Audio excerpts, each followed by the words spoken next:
আসসালামু আলাইকুম। কেমন আছো বাবা?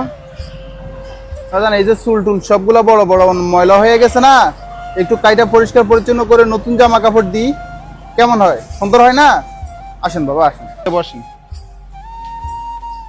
ব্যথা পাইলে বলেন মামা। হ্যাঁ, ঈদে আল্লাহ মাথার ভিতর কেমন গা ধরে গেছে দেখছেন?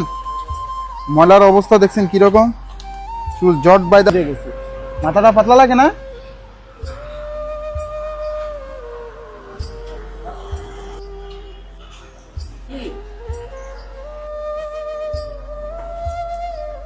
আমাদের এই মানবিক কাজের সাথে সব সময় যুক্ত থাকতে পারেন। আমি দেখছি।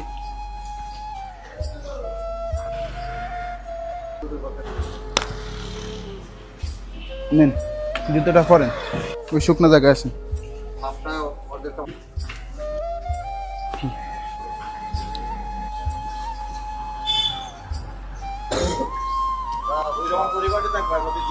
কোন তো শরীরটা এখন পাতলা লাগে না? আসসালামু আলাইকুম এভরিওয়ান। ঢাকা, চট্টগ্রাম, কুমিল্লা, সিলেটের ভিতরে আপনাদের বাসার আশেপাশে যদি এই ধরনের মানুষ দেখে থাকেন তাহলে অবশ্যই আমাদের পেজের ইনবক্সে ছবি এবং লোকেশন দিয়ে সহায়তা করবেন। বর্তমানে আমরা আছি সিলেট শহরের তালতলাতে। ওনার থেকে যতটুকু জানতে পেরেছি, ওনার নাম হচ্ছে সুমন, ওনার বাসা হচ্ছে সিলেটেই। তো সিলেটে ওনার পরিবার পর্যন্ত পৌঁছায় দিতে আমাদের এই ভিডিওটা একটু শেয়ার করবেন। আজকের জন্য এখানে বিদায় নিচ্ছি। আসসালামু আলাইকুম।